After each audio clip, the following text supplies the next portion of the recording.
Hello everybody and welcome to a new video. First of all, I gotta tell you, I am really shocked, just completely shocked, at the fact that Alexi Laiho passed on today. That's ridiculous. In case you didn't know, he was the singer and guitar player for the band Children of Bodom.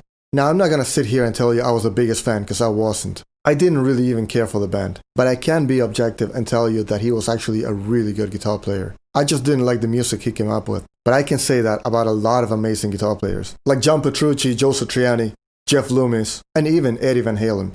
Great guitar players, just not my cup of tea. Apparently, Alexi was actually suffering with health-related issues for a while now, and what a loss at 41 years old. Such a young dude. I remember when Children of Bodom first came out, I was actually in high school, and I had a lot of friends that really liked the stuff, and I actually liked a couple of songs, but I never really got into the band. Back then, it was really cool to hear a band like that, because they had such a unique sound.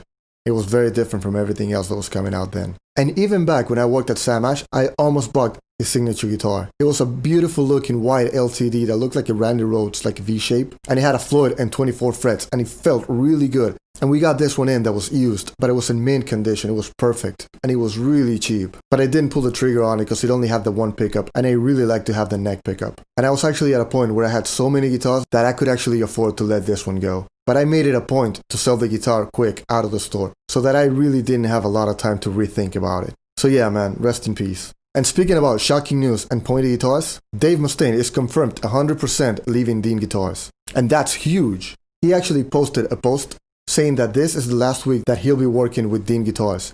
And DeanGuitars.com actually pulled down all of the Guitar Signatures guitar off of their website. So yeah, it's official. Now there's a lot of rumors out there because a lot of people want to know where's Dave Mustaine going to go now. And I have a pretty good idea of where he's going. But before we get to that, make sure you drop me a like, you drop me a comment, and you subscribe to this channel like a man if you haven't yet. And of course, don't forget, if you want to become a part of the team, just click on the join button down there and become a member. That way you can really help the channel grow. So in case you didn't know, December and January are very important months for the music merchants community. December is the last month they have to prepare for NAMM, which is held in the middle of January. Now this year, because of COVID, it actually got cancelled, but they are going to do an online version of it. Now, rumor has it that Dave Mustaine is actually going to sign with Gibson. And there's a couple of very good points that would definitely lead you to believe that he's going with Gibson. First of all, Gibson is going under new management. And they definitely want to come out with a bang and NAMM. Because a lot of people, such as myself and a lot of other musicians I know, are not really going to care as much about this NAMM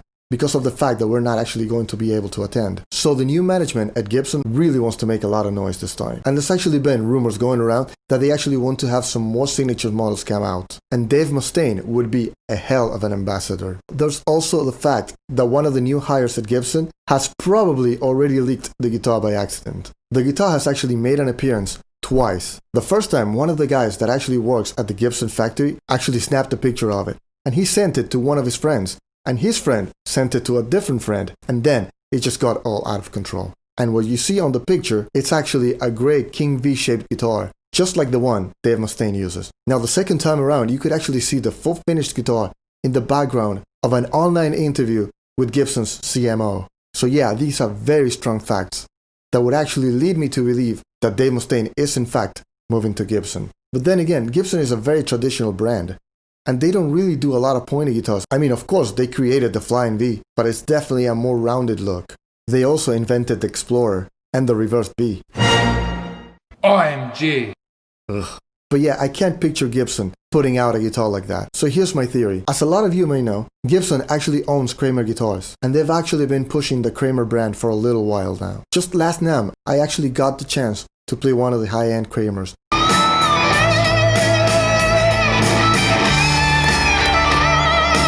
And it was really good, really well built. So my guess is that they're actually going to put out a Dave Mustaine model under the Kramer brand, which would actually make a lot more sense because they can actually build Kramers overseas. If they make a Dave Mustaine Gibson model, then it could only be made in the Gibson factory, and that's located in USA. So that's going to bring the costs way up. Your cheapest Dave Mustaine model is going to run you about $1,000. Whereas before, you could actually get a Dean Dave Mustaine model for like $300. Again, by working at Sam Ash for so many years, I learned that most people that would actually buy a Dave Mustaine model are actually teenagers and young adults. So they're not looking for a really high-end guitar. They're probably going to look for a guitar in the $300 to $800 bracket. So yeah, I think a Kramer Dave Mustaine signature is going to be the right move. But what do I know? Okay guys, so I really hope you guys enjoyed the video. I think it was a really interesting topic. If you did enjoy the video, please drop me a like, drop me a comment in the comment section down below, and tell me which of the Dave Mustaine signatures did you like the best.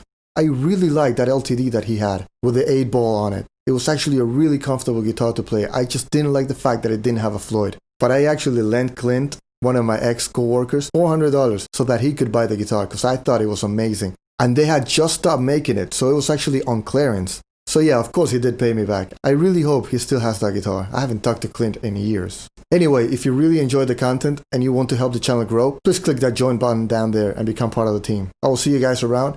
Pat out. Metal on, dudes.